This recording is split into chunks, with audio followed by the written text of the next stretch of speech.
આજે જે કોંગ્રેસમાં વર્ષોથી કામ કરતા અને વર્ષોથી કોંગ્રેસને અહીં જીતાડતા એવા આમ તો મારા શાળા થાય અને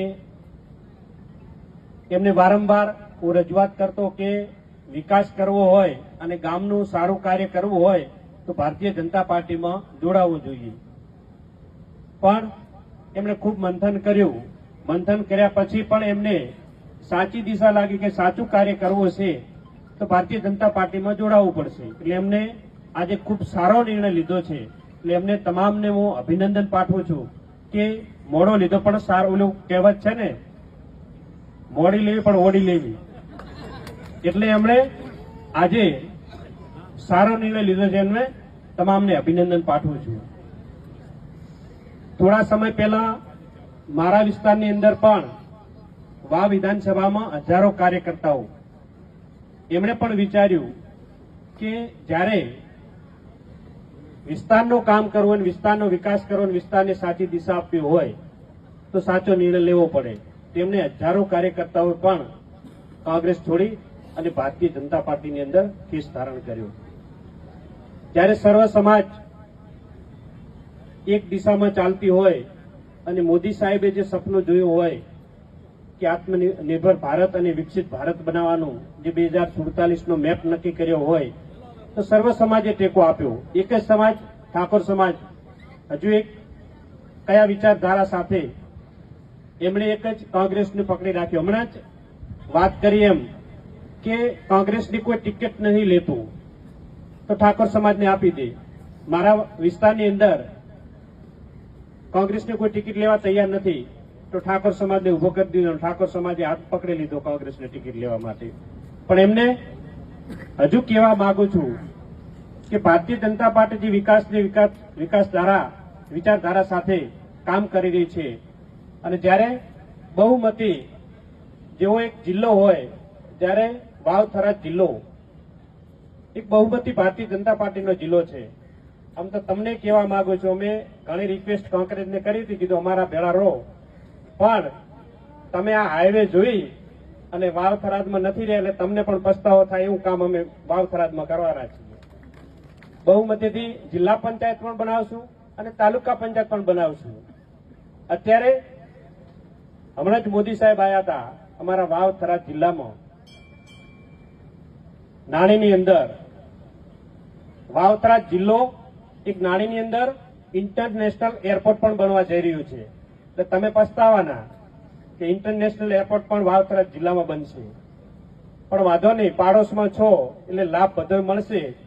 પણ જ્યારે વાવ થરાદ જિલ્લાનું અમે નેમ લીધો છે કે આખા ગુજરાતની અંદર 1 નંબરનો જિલ્લો બનાવવો છે. તમામ સુવિધાઓ વાવ થરાદ જિલ્લામાં બને અને સાથે સાથે બનાસકાંઠા જિલ્લો પણ એની પ્રગતિ જોવે અને એની સાથે ચાલે. એના માટે આજે જે નિર્ણય લીધો છે ઠાકોર સમાજના તમામ આગેવાનોએ એમને અભિનંદન પાઠવું છું કે તમે સાચી દિશાનો અને સારો આજે નિર્ણય લીધો છે. એટલે એમની પણ એક વિચારધારા જે આપણે ભારતીય જનતા પાર્ટીની વિકાસની વિચારધારા એમને પણ ખબર પડી. એમને પણ એમના જાતે જ કહ્યું કે અમારે આ વિસ્તારનો વિકાસ કરો તો આ વિસ્તારના કામો કરવા હતા, એટલા માટે અમે નિર્ણય લીધો છે.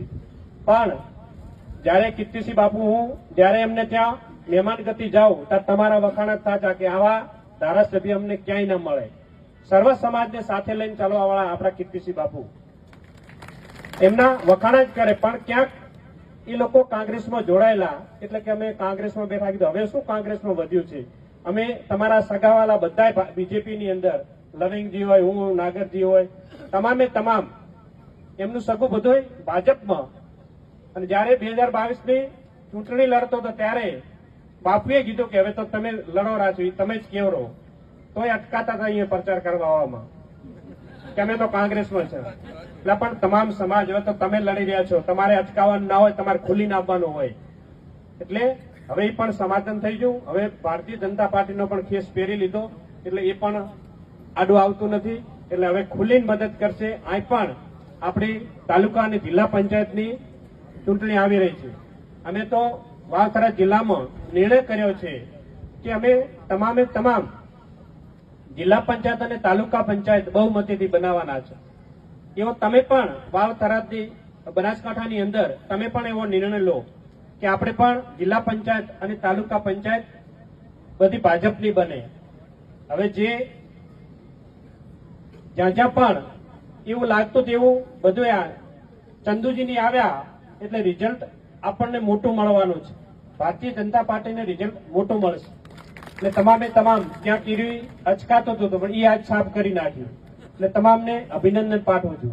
એટલે આપણે સૌ સાથે મળી અને ભારતીય જનતા પાર્ટીનું અને મોદી સાહેબનું જે વિઝન છે એ વિઝનને હવે આપણે સાર્થક બનાવીશું. અને એમાં પણ જે વિકસિત ભારત બનાવવાનું છે એમાં પણ હવે તમામે તમામ સાથ સહકાર આપી અને એને કાર્ય પૂરું કરીએ. અને ભૂપેન્દ્રભાઈનું જે વિઝન છે આ ગુજરાતની અંદર વિકસિત ગુજરાત અને વિકસિત ભારત બનાવવાનું અને આપણે સૌ સાથે મળી અને આત્મનિર્ભર બની અને સ્વદેશી વસ્તુ અપનાવવા માટે જે ભારતીય જનતા પાર્ટી હાકલ કરી છે એનો પણ આપણે અનુકરણ કરી અને સાથે સૌ સાથ સહકાર આપજો. ઘણા સમયથી બેઠા છો એટલે તમારા બધાનો સમય વધારે નહીં લઉં, પણ ફરીથી તમારા બધાનો આભાર માનવો છે કે તમે બધાએ ક્યાંક ને ક્યાંક વાવ વિધાનસભાની અંદર મહેનત કરી નિરૂભાને બેઠા છે, ખૂબ મહેનત કરી છે, ખબર છે બધાની. આ તમારા બધાની મહેનતથી આજે અહીં આટલા સુધી પહોંચ્યા છે અને સરકારે પણ તમામે મહેનત કરી ગણતરી રાખી અને આપણા અહીં વિસ્તારની અંદર ખૂબ બધું આપ્યું છે. 2 તો મંત્રી આપ્યા, 1 અધ્યક્ષ આપ્યા, આમ તો ડેપ્યુટી સીએમ ગણીએ તો આપણા જ છે, પ્રદેશ અધ્યક્ષ ગણીએ તો આપણા જ છે. એટલે ઘણું બધું આ વિસ્તારને આપ્યું છે. તો આ જે ભારતીય જનતા પાર્ટી જયારે આપ્યું હોય તો આપણે પણ ભારતીય જનતા પાર્ટીને આપવું પડે. તો આજે સમય આવ્યો છે ભારતીય જનતા પાર્ટીને આપવાનું. તો આપણે સૌ સાથે મળી અને ભારતીય જનતા પાર્ટીને તાલુકા અને જિલ્લા પંચાયત આપવાની રહેશે. એટલે એમાં તમામે તમામ આગેવાનો પરિવાર સાથે મળી અને ભારતીય જનતા પાર્ટીને બહુમતીથી જીતાડો એ જ આશા સાથે અસ્તુ. ભારત માતા કી જય.